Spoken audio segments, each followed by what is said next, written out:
Sir आवाज नहीं आ रही। सर अभी बोल ही नहीं रहे हैं।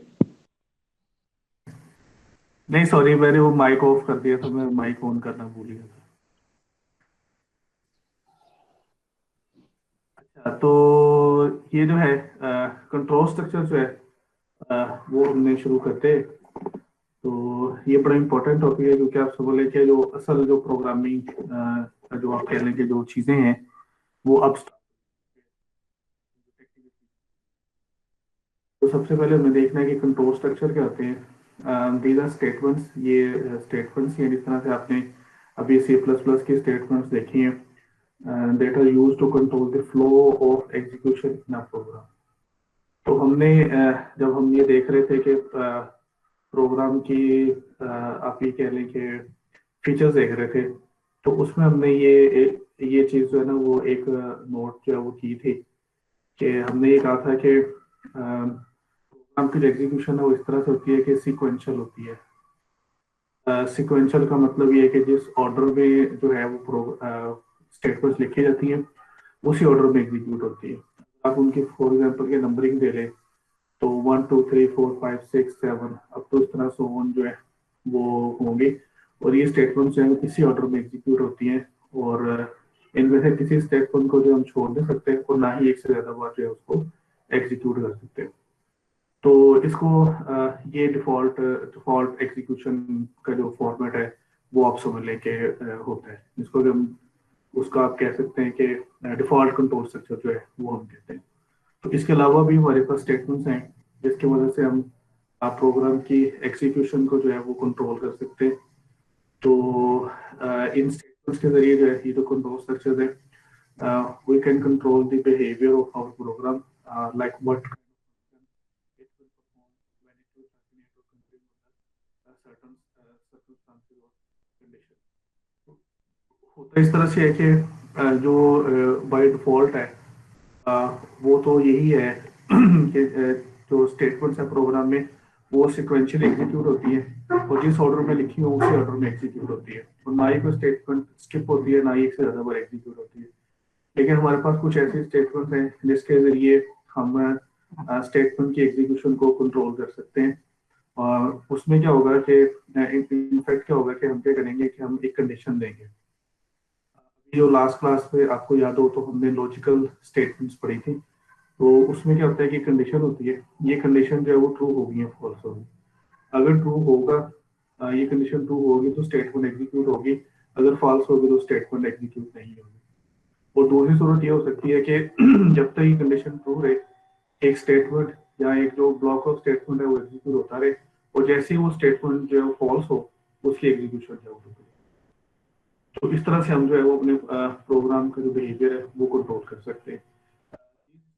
Us to group individual instruction into single logical unit with one entry and one exit point। तो हम इसके जरिए जो है वो मल्टीपल इंस्ट्रक्शन को जो है वो हम उनको कंबाइन कर सकते हैं और उनकी एग्जीक्यूशन को जो है वो हम कंट्रोल कर सकते हैं कि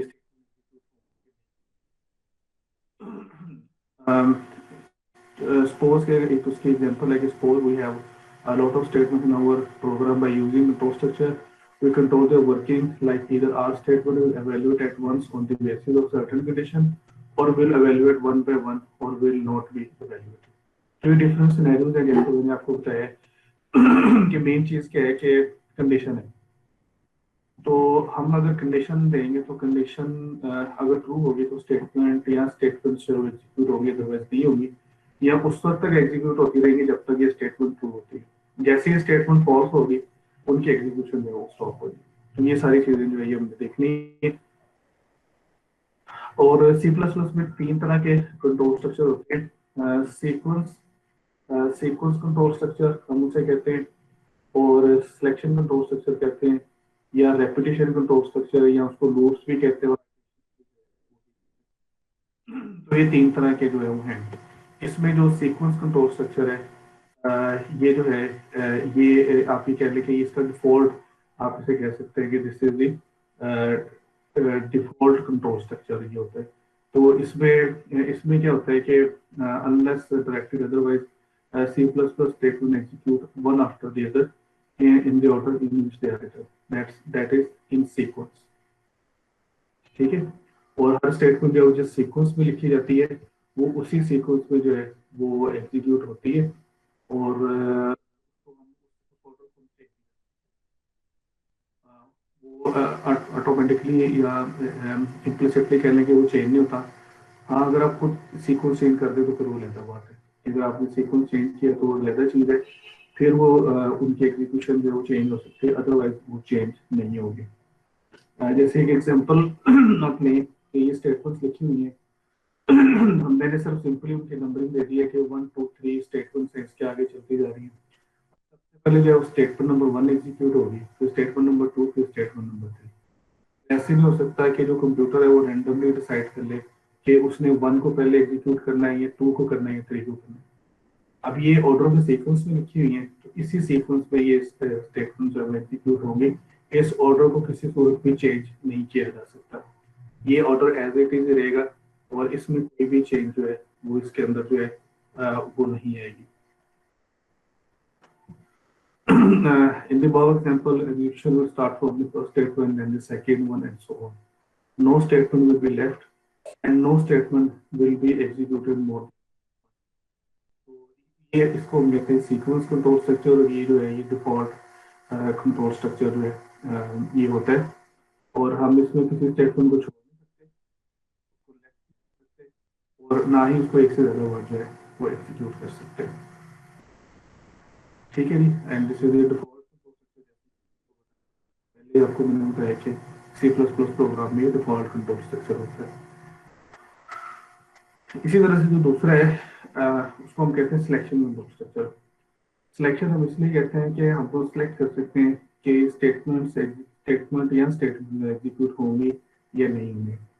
तो इसमें क्या है कि in this type of control structure the execution of statement of और सॉरी ये depends on the outcome of a logical condition. If condition is true, statement will execute. If the condition is false, statement will not execute. ठीक है, तो आपने condition देनी है। ये जो कंडीशन है ये बेसिकली जाती है कि ये लॉजिकल स्टेट एक्सप्रेशन होती है, जो जिसमें देखा कि एक लॉजिकल एक्सप्रेशन होगी। लॉजिकल एक्सप्रेशन हमने देखा था कि ये ऑलवेज या तो ट्रू होती है फॉल्स होती है। उसके एग्जांपल क्या है कि फर्स्ट करें कि आपके पास दो वेरिएबल है ए और बी, तो अगर आप इस तरह से उनको कंपैरिजन करें कि ए इज ग्रेटर देन बी, तो ये एक लॉजिकल एक्सप्रेशन है। जी बेटा सर ये रिपीट कर दें सिलेक्शन का। ये मैं भी कर रहा हूँ, वो भी अभी आगे आगे भी करना है। सर ऊपर से जो आपने बताया वो रिपीट कर दें। हाँ जी हाँ जी, वही बता रहा हूँ। तो इसमें आपने करना है कि जैसे एक लॉजिकल एक्सप्रेशन ये लिखनी है आपने, ठीक है। ये सर जैसे रिपीट ए, कर दें प्लीज। बेटा सर कर तो आवाज रहा हूँ, नहीं आ सब्र रही तो आपकी करो। तो। बेटा एक मिनट सब्र तो कर ले, कर तो रहा हूँ, एक मिनट मुझे चलने तो देना। तो ये एक लॉजिकल कंडीशन है। ये जैसे आप देख रहे हैं ना, इसमें हमने क्या किया है कि दो वेरिएबल्स को हमने कंपेयर किया। लास्ट लेक्चर में अगर आपको याद हो तो हमने ये इस तरह से हमने कहा था कि इस तरह के जो लॉजिकल ऑपरेटर्स जिन स्टेटमेंट्स पे आप यूज करते हैं, तो उन स्टेटमेंट का जो आउटकम है वो या तो ट्रू होता है या फिर फॉल्स होता है। अब इसका आउटकम जो है या ट्रू होगा या फॉल्स होगा। अगर ए जो है वो बी से बड़ा है तो ये ट्रू होगा, अदरवाइज ये फॉल्स होगा। हमने क्या किया होगा, ये जो सिलेक्शन कंट्रोल स्ट्रक्चर है इसमें हमने ये कंडीशन दी होगी। इसकी एग्जांपल अभी हम देखते हैं, इसको डिटेल से देखते हैं। अभी सिर्फ मैं आपको ब्रीफली तो वो अब वो उस सिलेक्शन कंट्रोल स्ट्रक्चर पे हमने एक कंडीशन दी होगी। ये लॉजिकल जो एक्सप्रेशन है ये हमने दी होगी। अगर ये ट्रू होती है एक्सप्रेशन, जैसे यहाँ पे देखें कि if the condition is true the statement will execute, if the condition is false the statement will not execute. अगर ये ट्रू होती है तो स्टेटमेंट एग्जीक्यूट होगी, अदरवाइज ये स्टेटमेंट एग्जीक्यूट नहीं होगी। जो इसके साथ जो स्टेटमेंट है वो एग्जीक्यूट नहीं होगी। तो सारा कुछ डिपेंड जो है वो इस कंडीशन पे करता है, इस कंडीशन पे, इसके ट्रू होने पे। तो इसको हम कहते हैं सिलेक्शन कंट्रोल स्ट्रक्चर। जैसे ये एक उसकी एग्जांपल है, इफ स्टेटमेंट होती है। अभी हम इसको डिटेल से देखते हैं। तो ये इफ होगा, इफ कंडीशन, ये कंडीशन है, ये इसी तरह की कंडीशन होगी पे ग्रेटर, और इसके साथ एक स्टेटमेंट होगी। स्टेटमेंट किस तरह से हो सकती है कि कोई सी आउट स्टेटमेंट हो सकती है, जैसे आप इस तरह से लिखते थे सी आउट ए इज ग्रेटर, ठीक है, ये आपने इस तरह से लिख दिया। तो ये जो स्टेटमेंट है सी आउट, ये उस सूरत में एग्जीक्यूट होगी अगर ये कंडीशन ट्रू होती है। अगर ये कंडीशन फॉल्स होती है तो उसका मतलब है कि ए बड़ा नहीं है बल्कि बी बड़ा है, तो फिर ये जो स्टेटमेंट है ये एग्जीक्यूट नहीं होगी। तो आपको ये करना पड़ेगा कि आप एक और इसी तरह की स्टेटमेंट लिख सकते हैं जिसमें आप एक डिफरेंट कंडीशन दे सकते हैं बी ग्रेटर देन ए, और वहां पे आप एक स्टेटमेंट जो है इसी तरह से आप दे सकते हैं if B greater than A C out, इस तरह से आप लिख दें बी इज ग्रेटर, ठीक है।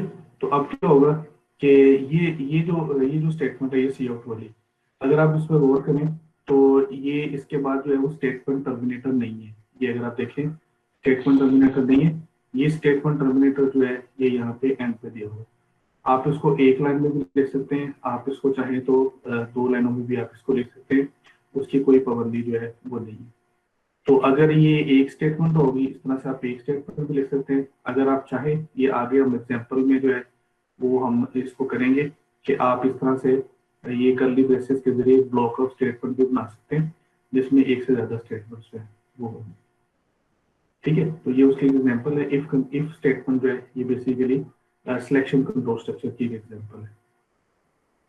तो इसमें हमारे पास जो इसकी टाइप्स हैं वो बेसिकली हमारे पास दो स्टेटमेंट और स्विच स्टेटमेंट। इफ स्टेटमेंट की जो है वो आप कह लें कि फर्दर इसमें जो है इसकी कुछ वेरिएशन है, जैसे इफ एल्स इसमें होती है, इफ या इसमें जो है वो नेस्टेड इफ होती है, उसको हम आगे चल के जो है वो डिस्कस करते हैं। नेस्टेड इफ हो और मल्टीपल, इनको हम आगे चल के इंशाल्लाह डिस्कस करेंगे। तो ये दो सर तरह ये की जो मतलब बताइए इफ स्टेटमेंट की टाइप्स बताइए आपने। नहीं ये सिलेक्शन कंट्रोल स्ट्रक्चर की बताइए। हाँ ये जो है ना ये वाली, ये इफ स्टेटमेंट की है कि एक तो सिंपल इफ स्टेटमेंट होती है ना, एक एक इफ एल्स है, फिर नेस्टेड इफ है और मल्टीपल इफ है। ये अब आगे चल के हम इसको डिस्कस करेंगे कि इनमें क्या डिफरेंस है, ये हम इसको आगे चल के डिस्कस करेंगे। कंडीशनल स्टेटमेंट नहीं होती, जी कंडीशनल स्टेटमेंट्स। सर आपकी आवाज बहुत कम आ रही है। सर आपकी बताइए आवाज बहुत कंडीशन, ज्यादा कम आ रही है, क्या करें? यार वो मैंने आपको बताया कि लाइट गई थी तो मैं इसी वजह से डाटा यूज कर रहा हूँ, तो थोड़ा सा इशू जो है ये आपका होगा। मैं ये लेक्चर रिकॉर्डिंग लेक्चर अपलोड हो जाएगा तो आप इसको जो है वो देख सकते हैं। ये भी मैं प्रेजेंटेशन भी अपलोड कर दूंगा और ये लेक्चर भी रिकॉर्ड हो रहा है, ये भी अपलोड हो जाएगा। अच्छा तो कंडीशनल ये है ना, कंडीशनल ये कंडीशन है ना, यहाँ पे आएगी ना वो जो हमने लॉजिकल ऑपरेटर्स पढ़े थे ना, जो अगर सर आपको याद हो हमने लॉजिकल ऑपरेटर्स पढ़े थे जैसे greater than, less than, equal to, not equal to, हाँ जी वो Yes, sir. यहाँ पे यूज होंगे, वो इधर कंडीशन में इस्तेमाल होंगे, यस सर। ठीक है। हाँ जी, इस तरह से हमारे पास होता है जिसको हम कहते हैं कि repetition control structure. Repetition control structure में क्या होता है कि एक स्टेटमेंट या एक ब्लॉक ऑफ स्टेटमेंट जो है it will execute until a condition is true। तो इसमें शर्त जो है वो क्या है कि कंडीशन ट्रू होनी चाहिए। जैसे ही कंडीशन फॉल्स होगी उसकी स्टेटमेंट, उसकी जो एग्जीक्यूशन है वो रुक जाएगी। यानी कि इसमें हमने बात की थी कि C++ में ऐसे होता है कि एक स्टेटमेंट जो है सिर्फ एक बार एग्जीक्यूट होती है, हम उसको वायलेट कर रहे हैं। हम कह रहे हैं कि एक स्टेटमेंट एक से ज्यादा बार एग्जीक्यूट हो सकती है, but it depends on the condition. जब तक कंडीशन ट्रू रहेगी उस वक्त तक वो एग्जीक्यूट जो है वो होती रहेगी। In order to stop the execution, condition must become false।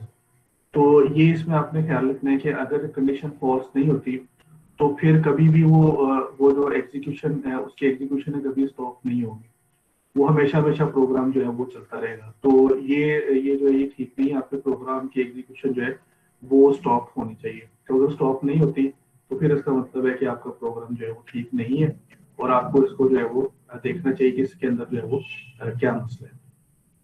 तो हम इसमें बेसिकली जब हम ये इसको स्टडी करेंगे तो हम ये पूरा मैकेनिज्म डेवलप करेंगे। उस मैकेनिज्म में क्या होगा कि हम एक टर्मिनल कंडीशन जो है ना वो इंट्रोड्यूस करेंगे। ऐसी टर्मिनल कंडीशन से मुराद होता है कि कैसी कंडीशन होगी जो कभी ना कभी फॉल्स हो जाएगी, वो किसी न किसी स्टेज पे जो है वो फॉल्स हो जाएगी। तो ताकि जो है वो उसकी जो एग्जीक्यूशन है वो स्टॉप। या फिर ये होगा कि आपको स्पेसिफिक इनपुट आपको सेट कर दें कि अगर वो इनपुट होती है तो साथ ही उसकी उसकी जो एग्जीक्यूशन है वो स्टॉप हो जाएगी। तो इस तरह से हमें कोई ना कोई मैकेनिज्म ऐसा बिल्ड करना पड़ेगा कि ताकि जो है हम उस स्टेटमेंट की जो एग्जीक्यूशन है उसको स्टॉप कर दें। और जो रेपिटेशन कंट्रोल स्ट्रक्चर है, इसकी 3 एग्जांपल्स हैं। इनको लूप स्टेटमेंट्स भी कहते हैं। तो while loop, do while loop, for loop, ये इसकी जो है ये इसकी 3 एग्जांपल। पहले वाइल लूप को देखेंगे, फिर डू वाइल लूप को, फिर उसके बाद फॉर लूप को जो है वो हम देखेंगे। सर नेस्टेड लूप नहीं आता? वो नेस्टेड लूप को बाद में देख लेंगे ना, कि नेस्टेड लूप फिर हम जब ये फॉर लूप वगैरह हम पढ़ लेंगे ना, फिर उसमें हम पहले ये बेसिक पढ़ लेंगे, फिर उसके बाद फिर हम नेस्टेड लूप के करेंगे। जी सर। नेस्टेड का मतलब सिंपल ये होता है कि अगर आप इसमें कंफ्यूज हो रहे हैं तो उसका मतलब ये होता है कि एक जैसे एक लूप है ना, फॉर लूप है, तो इसकी बॉडी में एक और लूप होती है, तो इसको हम नेस्टेड लूप कह देते हैं। This is the nested loop. Simple सा इसका कॉन्सेप्ट है वो ये, एक ही लूप में एक और लूप हो तो हम उसको नेस्टेड लूप जो है वो कहते हैं। ठीक हो गया सर। तो हम इफ स्टेटमेंट से स्टार्ट करते हैं। पहले इफ स्टेटमेंट, फिर इफ एल्स और बाकी जो है वो हम इसको देखेंगे। तो इफ स्टेटमेंट में क्या होती है कि in computer programming we use if statement to run a block code only when a certain condition is met. Met का मतलब ये है कि वो कंडीशन जो है वो ट्रू होनी चाहिए। अगर वो कंडीशन ट्रू नहीं होगी तो फिर जो है वो कंडीशन जो स्टेटमेंट्स हैं वो एग्जीक्यूट नहीं हो सकती। अच्छा, फॉर एग्जांपल उसके हम एक एग्जांपल देखते हैं कि आपने ये करना है कि स्टूडेंट्स को ग्रेड्स जो हैं वो आपने एलोकेट करने बेस्ड ऑन मार्क्स। जैसे आप लोगों को ग्रेड एलोकेट होते हैं। अगर आपको इस चीज में फेमिलियर है तो आपका जो है वो एक जीपीए आपको हर सब्जेक्ट में जो है वो मिलता है, पॉइंट आपको मिलते हैं। वो पॉइंट्स जो हैं वो 0 से लेकर 4 तक होते हैं, लेकिन पास होने के लिए जो है वो आपको 2 से 4 तक जो है वो पॉइंट जो है वो लेने होते हैं। अब ये जो पॉइंट मिलते हैं ना, ये आपको मिलते हैं आपके मार्क्स के बेस पर कि आपने कितने मार्क्स जो है वो ऑब्टेन किए। तो ये एक एग्जांपल है। इसमें हमने क्या किया है कि स्टूडेंट्स को लेटर ग्रेड जो है ना वो एलोकेट करने हैं, ABC। तो वो इस चीज पर डिपेंड करेगा कि उसकी जो है वो उसके मार्क्स की परसेंटेज जो है वो कितनी है।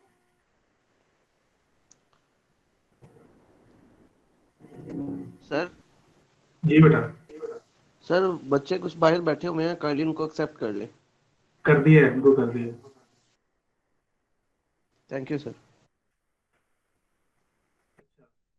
तो फर्स्ट करें कि हम ऐसे करते हैं कि अगर उसकी जो परसेंटेज है मार्क्स की वो 90 से अबव है तो हम उसे ग्रेड A साइन करेंगे। अगर 65 से अबव है तो फिर हम उसको, तो अब हमने इसमें ये देखना है कि मार्क्स जो है अगर ग्रेटर देन 90 है तो उसको जो है वो A दे दो।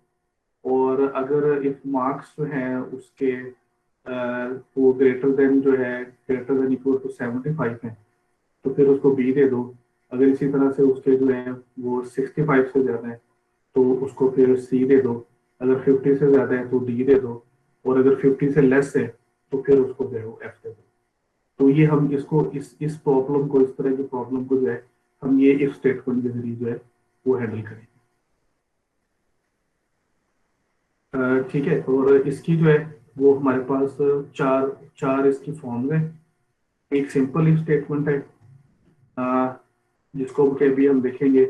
सिंपल इफ स्टेटमेंट है, उसके अलावा जो है वो हमारे पास है मल्टीपल इफ एल्स स्टेटमेंट है, और फिर नेस्टेड इफ है, और उसके बाद फिर मल्टीपल इफ है।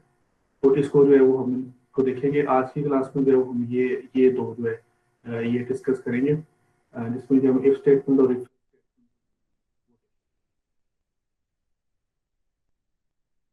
और सबसे पहले इसका सिंटैक्स जो है वो देखते हैं। सिंटैक्स इसका कुछ इस तरह से होगा कि इस तरह से जो है ये इफ का कीवर्ड है, और इसमें स्पेस देने की जरूरत नहीं है, ये जस्ट वैसे ही वो फॉन्ट की वजह से स्पेस है, अदरवाइज स्पेस देने की जरूरत नहीं, इसमें कोई स्पेस नहीं है। और उसके बाद इस तरह से आपने स्मॉल ब्रैकेट के अंदर कंडीशन लेनी है। ये कंडीशन आपकी जो है एक लॉजिकल एक्सप्रेशन होगी और जैसे ही मैंने आपको बताया कि जो लॉजिकल एक्सप्रेशन है ये या तो ट्रू होगी या फिर फॉल्स होगी। तो ये आपने इस चीज़ का ख्याल रखना है कि ऐसी ऐसी स्टेटमेंट हो जो या ट्रू हो या फॉल्स हो, ये इस चीज़ का आपने ख्याल रखना है। उसके बाद जो है ये इस तरह से कर्ली ब्रैकेट यूज कर सकते हैं और इन कर्ली ब्रैकेट्स के इसमें जो स्टेटमेंट्स आएंगी उसको हम कहते हैं बॉडी ऑफ इफ स्टेटमेंट। इसमें एक स्टेटमेंट भी हो सकती है। अगर एक स्टेटमेंट हो तो फिर ये ब्लॉक लगाने की जरूरत नहीं है, आप सिर्फ स्टेटमेंट लिखें और स्टेटमेंट के एंड पे जो सेमीकोलन लगा दें। तो लेकिन अगर एक से ज्यादा स्टेटमेंट है तो फिर आप क्या कर सकते हैं कि ये ब्लॉक यूज कर सकते हैं, जिसमें कि कर्ली ब्रैकेट्स के जरिए उसको जो है इसमें इनक्लोज कर सकते हैं। अब इसमें होगा क्या कि अगर ये कंडीशन ट्रू होती है तो ये बॉडी ऑफ इफ स्टेटमेंट में जितनी भी स्टेटमेंट्स है सारी एग्जीक्यूट होंगी, और अगर ये कंडीशन फॉल्स होती है तो इनमें से कोई भी एग्जीक्यूट नहीं होगी। ये इसका जो है रूल है। तो सबसे पहले क्या होता है कि जो स्टेटमेंट क्या करती है कि it evaluates the condition inside the parenthesis. ये जो पैरेंथेसिस है इसके अंदर जो कंडीशन होगी उसको सबसे पहले इवैल्यूएट करेगी। If the condition evaluates to true, the code inside the body of if is executed, and if the condition evaluates to false, the code inside the body of is फिर वो skip हो जाएगा और उसको फिर हम जो है वो उसको हम एग्जीक्यूट नहीं करेंगे। अच्छा, यहाँ पे एक जो मिसकंसेप्शन है जो अक्सर स्टूडेंट थोड़ा सा उसको करते हैं कि ये तो फिर स्टेटमेंट एग्जीक्यूट नहीं हुई, तो आपने जो कहा था कि स्टेटमेंट लाजमी एग्जीक्यूट होंगे, तो इनफैक्ट जो हमारी स्टेटमेंट है ना वो इफ स्टेटमेंट है। जब इसकी कंडीशन टेस्ट होती है ना तो इसका मतलब है कि ये कंडीशन एग्जीक्यूट हो गई है, ये स्किप नहीं हुई है, ये कंडीशन एग्जीक्यूट हो गई है।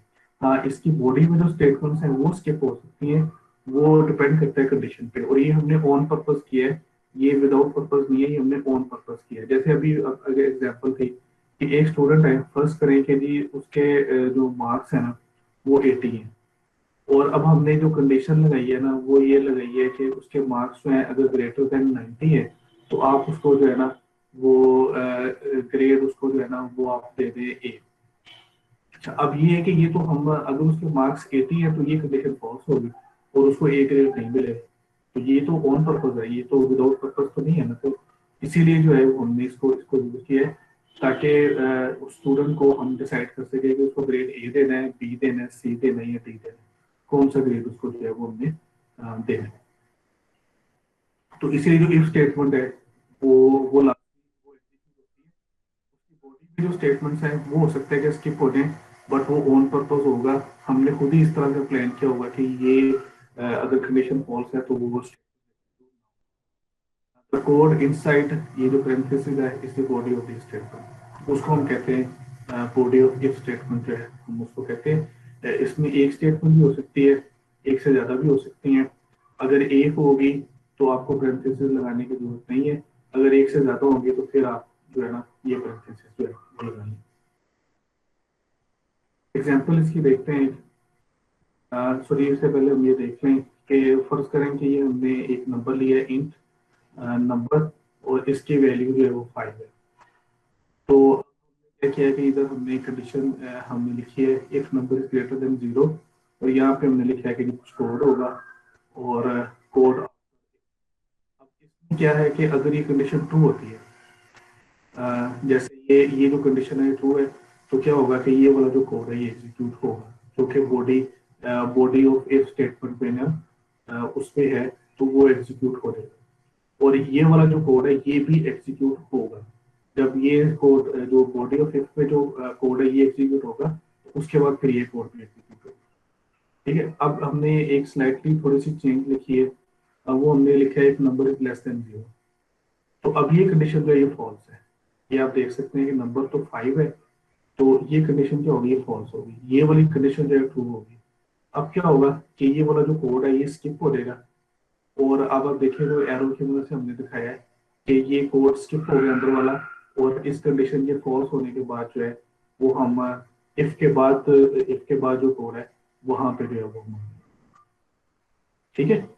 तो ये इन दोनों में जो है वो डिफरेंस है। अगर ट्रू होगी तो पहले बॉडी ऑफ इफ जो है वो एग्जीक्यूट होगी, और फिर उसके बाद जो है इफ के बाद जो स्टेटमेंट है वो एग्जीक्यूट होंगी। लेकिन अगर ये कंडीशन फॉल्स होती है तो फिर बॉडी ऑफ इफ जो है वो एग्जीक्यूट नहीं होगी, बल्कि उसके बाद वो स्टेटमेंट्स हैं वो एग्जीक्यूट होंगी। ये प्रोग्राम है, इसमें भी हम इसी तरह से जो है वो करते हैं। और इसमें हमने एक नंबर लिया है और हमने यूजर को कहा कि एक नंबर इंटीजर जो है वो इनपुट करो। ये हमने उसको बता दिया कि इंटीजर इनपुट करना है, फिर हमने ये नंबर जो है इनपुट कर लिया। हमने चेक करना है कि नंबर पॉजिटिव है कि नहीं, फिर हमने ये बताना है। तो उसकी कंडीशन ये होती है, पॉजिटिव नंबर का ये होता है कि वो पॉजिटिव नंबर जो है क्योंकि ये इंटीजर है तो ये जो है ये पॉजिटिव भी हो सकता है और नेगेटिव भी हो सकता है। तो अब हमने देखना है कि कंडीशन हमने ये लगाई है कि नंबर इज ग्रेटर देन 0। अगर ग्रेटर देन 0 है तो फिर वो पॉजिटिव होगा, तो अगर वो नेगेटिव नंबर होगा तो ये फिर कंडीशन जो है ये फॉल्स होगी। ये कंडीशन सिर्फ उस वक्त फॉल्स होगी अगर नंबर जो है वो पॉजिटिव होगा, अगर नेगेटिव होगा तो फिर ये कंडीशन जो है वो फॉल्स होगी। तो अब अगर ये कंडीशन ट्रू होती है तो आप देखें कि इसकी बॉडी ऑफ इफ में जो है एक स्टेटमेंट है सी आउट, उसमें हमने कहा कि you inter a positive integer, और उसके बाद हमने उसको नंबर बता दिया कि तुमने क्या नंबर इनपुट किया था और एंड हेलो। और फिर उसके बाद हमने बॉडी ऑफ इफ के बाद हमने एक और स्टेटमेंट लिखी है, this statement is always executed. अब क्या होगा कि फर्ज करें हम अभी आगे चल के इसकी एग्जांपल देखते हैं कि यूजर इनपुट करता है 5 जो है सर जी सर अगर मैं इंटर ही करता ना तो फिर मेरे पास क्या आना था? जी क्या इंटर करते? 0 इंटर करता सर। हाँ वो उसको उसको देखते हैं अभी ना, उसका भी हल है हमारे पास। जी पहले सर। मुझे ये मैं बताने ही लगा था अभी आपको, वो इसी वजह से मैं आपको बताने लगा था। अच्छा अब जो है वो ये है कि फर्स्ट करें कि उसने 5 इंटर किया, 5 इंटर किया तो ये पॉजिटिव नंबर है, तो ये कंडीशन ट्रू होगी और ये स्टेटमेंट एग्जीक्यूट हो जाएगी। अगर वो फर्स्ट करें कि -1 इनपुट करता है तो -1 जो है पॉजिटिव नंबर नहीं है, तो फिर ये स्टेटमेंट जो एग्जीक्यूट नहीं होगी और ये स्टेटमेंट फिर एग्जीक्यूट होगी। यदि एक स्टेटमेंट एग्जीक्यूट होगी, ये बॉडी ऑफ इफ वाली नहीं होगी। अब ये फुरकान कह रहा है कि जी अगर 0 इनपुट कर दे, 0 इनपुट कर दे तो फिर क्या होगा? तो 0 इनपुट में भी क्या होगा कि ये जो है ये कंडीशन फॉल्स होगी, ये वाली कंडीशन जो है फॉल्स होगी, क्योंकि हमने क्या है कि ग्रेटर देन 0 होना चाहिए। तो इस वजह से ये कंडीशन फिर भी जो है ये फॉल्स होगी और ये एग्जीक्यूट नहीं होगी, क्योंकि हमने यहाँ पे 0 की नहीं बात कर रहे, हम बात कर रहे हैं कि पॉजिटिव नंबर जो 0 के बाद आते हैं 1 2 3। तो ये आप बता सकते हैं कि 0 जो है पॉजिटिव कंसिडर करते हैं नेगेटिव करते हैं इसको? क्यों फुरकान, 0 पॉजिटिव होता है कि नेगेटिव होता है? सर कुछ भी नहीं बता सकते हम ना, पॉजिटिव है, ये न्यूट्रल है सर। नॉन नेगेटिव होता है सर, नॉन नेगेटिव। हाँ वैसे नॉन नेगेटिव भी नहीं है, पॉजिटिव पॉजिटिव भी नहीं है। तो हमने इसलिए कंडीशन हमने ये लिखी है कि जो अगर 0 भी होगा तो फिर वो पॉजिटिव तो नहीं हम उसे कह सकते, इसलिए स्टेटमेंट एग्जीक्यूट नहीं होगी, टेक्निकली वो इनकरेक्ट हो जाएगी। तो इसलिए हमने सिर्फ ये रखा है कि सिर्फ जो 0 से ग्रेटर है यानी 1 से ऑनवर्ड है, इसको इसी कंडीशन को आप एक और तरह से भी लिख सकते हैं। अगर आप इस तरह से लिख दें, number is greater than equal to 1, ठीक है सर।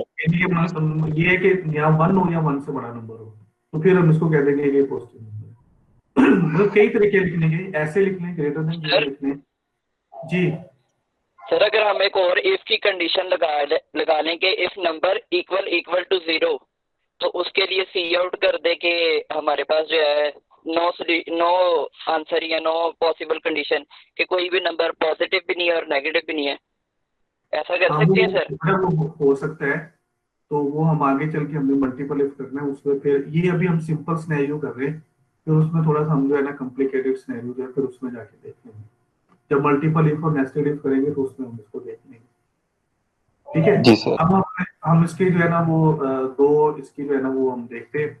पहले यूजर ने इनपुट किया है 5, ये पॉजिटिव नंबर है, तो उसको रिस्पॉन्स मिला कि you enter the positive number, और ये जो इफ के बाद स्टेटमेंट थी वो एग्जीक्यूट होगी। दूसरे में उसने -5 किया, तो अब आप देखें कि ये जो पॉजिटिव थी ये you enter the positive number, वो स्टेटमेंट एग्जीक्यूट नहीं हुई है। उसकी रीजन क्या थी? कंडीशन फॉल्स थी, वो एग्जीक्यूट नहीं हुई, और उसके बाद वाली जो स्टेटमेंट है वो एग्जीक्यूट होगी। तो ये हमने इसीलिए एक इंडिकेशन दिया था कि ये वाली जो स्टेटमेंट है ये लाजमी एग्जीक्यूट होगी, क्योंकि इसमें कोई कंडीशन नहीं है। तो जैसे ही आप इफ की कंडीशन को एवेल्युएट करेंगे, अगर वो ट्रू या फॉल्स हो तो इस स्टेटमेंट पे उसका कोई इफेक्ट नहीं होगा। ये वाली जो स्टेटमेंट है इस पर उसका कोई इफेक्ट नहीं होगा, ये लाजमन एग्जीक्यूट होगी क्योंकि इसका कंडीशन के साथ कोई ताल्लुक जो है वो नहीं है। सर पीछे स्लाइड पे जाइएगा। जी ये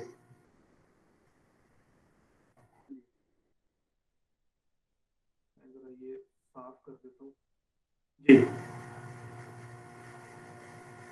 क्योंकि ये स्टेटमेंट अगर आप देखें ना तो ये स्टेटमेंट जो है ये इसके इफेक्ट में नहीं आती, इस स्टेटमेंट के इफेक्ट में नहीं आती क्योंकि ये क्लोजिंग ब्रैकेट के बाद, हाँ, अगर ये अंदर होती है इसके तो फिर हम कहते हैं कि इसके इफेक्ट में आती है, लेकिन चूंकि ये क्लोजिंग ब्रैकेट के बाद में है तो इसलिए इसके इफेक्ट में नहीं है। जी सर अगर हम ये इस वाली कंडीशन में रिटर्न 0 करवा दें फिर तो ये चलेगी नहीं। नहीं, वो आपने नहीं करवाना ना, रिटर्न 0 आपने करवाने नहीं ना। रिटर्न 0 ऑलवेज जो है वो आखिरी स्टेटमेंट होगी, और इफ में या किसी लूप में आपने रिटर्न 0 नहीं लिखना, ये एक इंडिपेंडेंट स्टेटमेंट है, ये इसमें इफ वगैरह में नहीं आती है।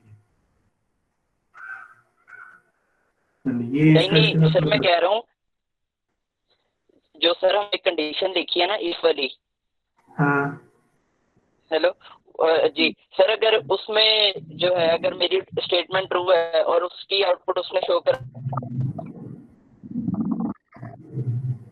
बात वाली चीज नहीं चलेगी ना। आवाज कट गई आपकी बेटा, आपकी आवाज कट गई है। सर अब आ रही है? जी जी ठीक है, बोलो।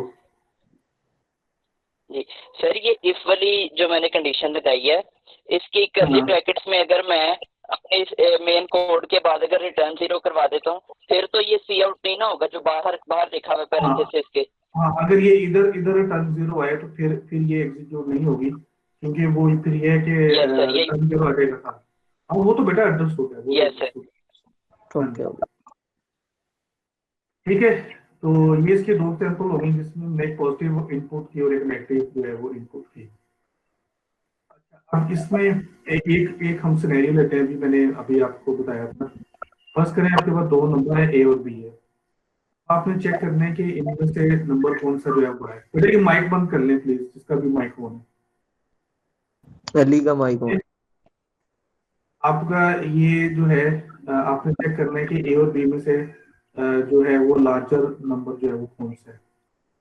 तो आप ये कर सकते हैं कि इसमें आप इसको चेक कैसे कर सकते हैं कि आपको एक कंडीशन लगानी पड़ेगी, if A greater than B. तो अगर ये कंडीशन ट्रू है, यार ये कौन है, ये क्यों नहीं अपना माइक ऑफ कर रहा है? अली मुगल।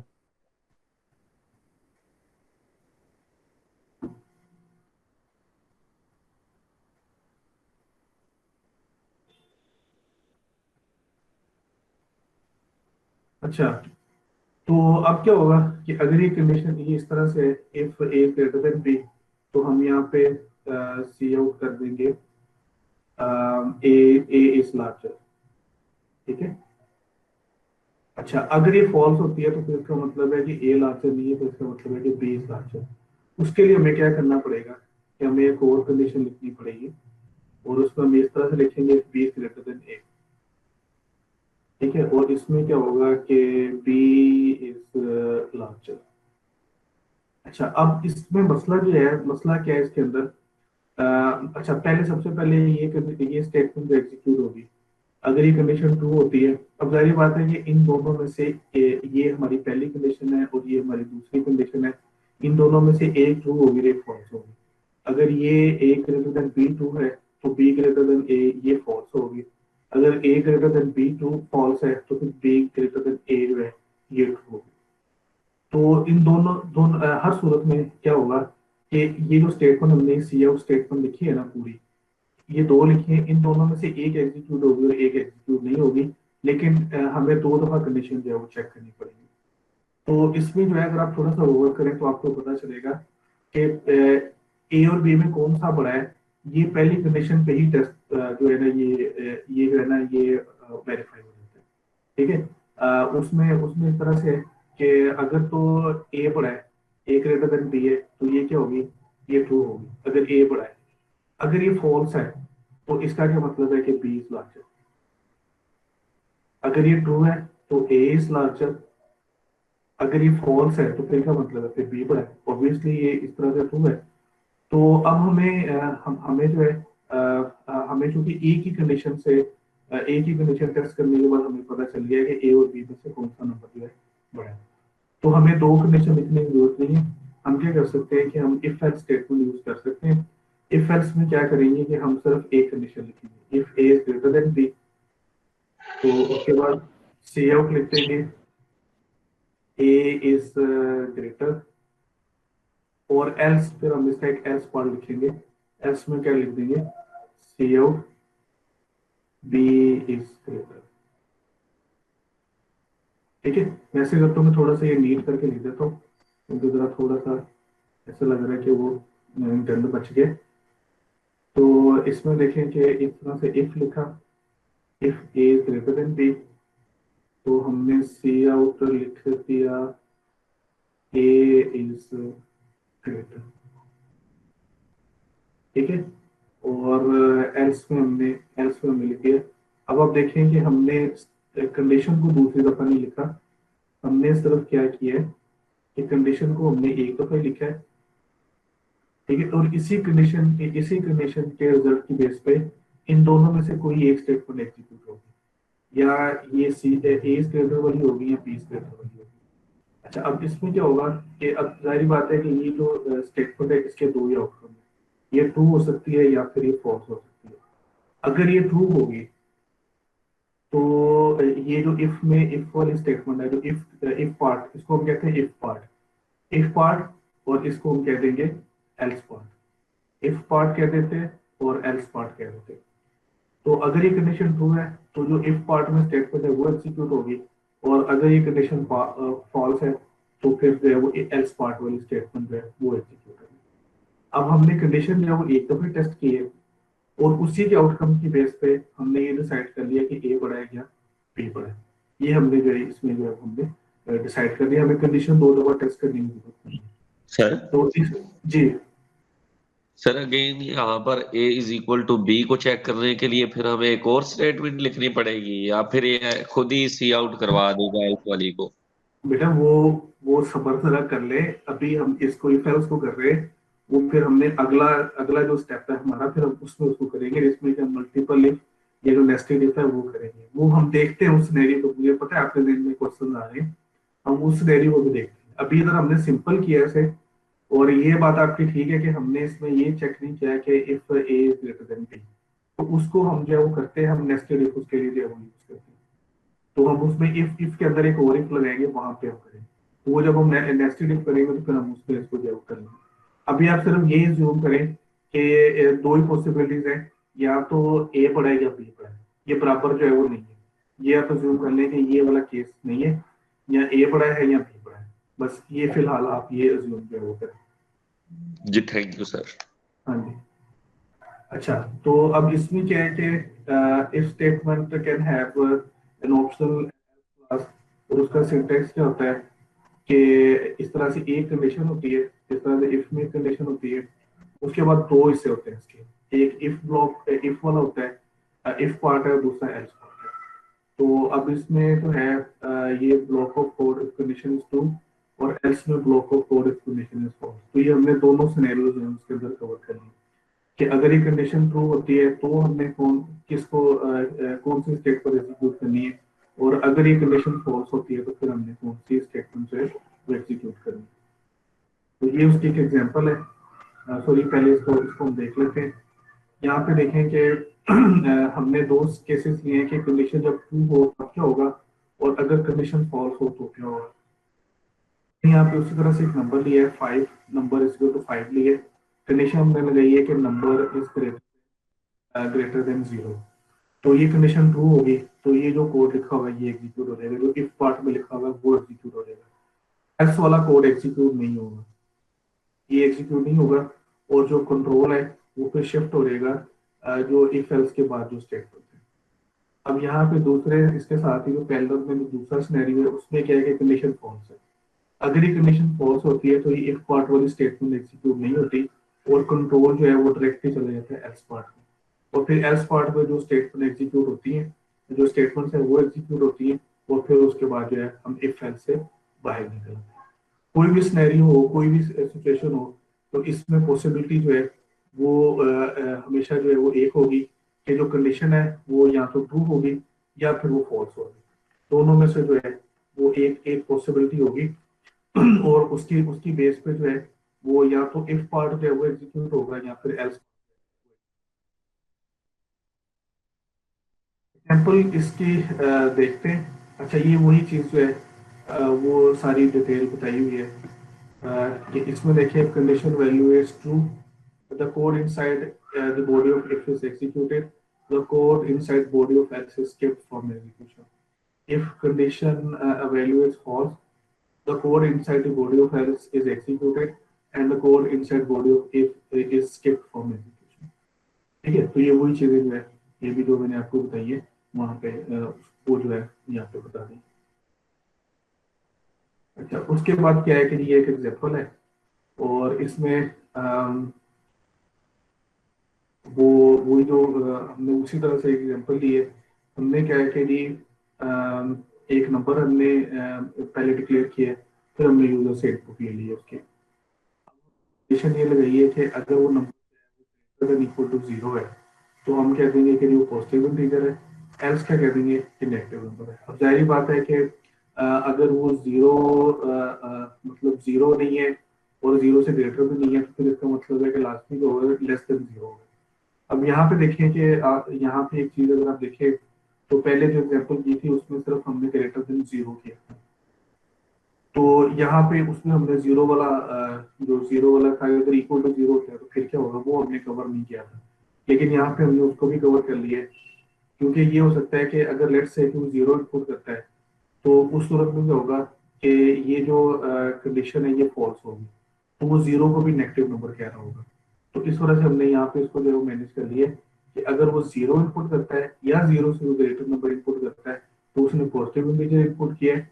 अगर वो 0 नहीं है और 0 से ग्रेटर भी नहीं है तो फिर लाजमी बात है क्या होगा कि 0 से लेस करना होगा, तो फिर वो हम कहते हैं नेगेटिव इंटीजर। तो अब जाहिर बात है कि ये इन दोनों में से ये जो है इन दोनों में से जो है वो एक स्टेटमेंट एग्जीक्यूट होगी 1 और 2 में से, जिसको मैंने 1 और 2 लिखा है। तो अगर कंडीशन ट्रू होती है तो 1 एग्जीक्यूट होगी, अगर फॉल्स होती है तो फिर 2 एग्जीक्यूट होगी। और उसके बाद ये जो स्टेटमेंट है ये चूंकि इफ एल्स के बाद में है तो इसलिए जो है ये तो ऑलवेज एग्जीक्यूट होगी, इसका कंडीशन के साथ ताल्लुक जो है वो नहीं। एग्जाम्पल इसकी आउटपुट जो है वो देख लेते हैं। तो हमने जो है सबसे पहले हमने एक नंबर इनपुट किया 4, तो 4 जो है वो जाहिर सी बात है कि एक पॉजिटिव नंबर है, तो इसलिए मैसेज जो है कि you enter a positive integer, और वो आपने जो 4 इनपुट किया था और ये वो स्टेटमेंट है जो फिर उसके बाद वो एग्जीक्यूट हो गया।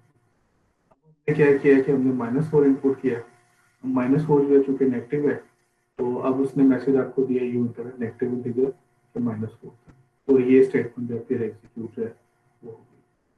तो इस तरह से आपने देखा है कि पॉजिटिव की सूरत में इफ वाला पार्ट एग्जीक्यूट होता है और नेगेटिव नंबर की सूरत में। ठीक है जी, तो ये फिलहाल हम इसको यहीं पे जो है वो हम इसको खत्म कर रहे हैं। ये जो नेस्टेड इफ है इसको फिर हम कल जो है वो हम इसको डिस्कस करेंगे, कल इंशाल्लाह जो है वो हम इसको डिस्कस करेंगे।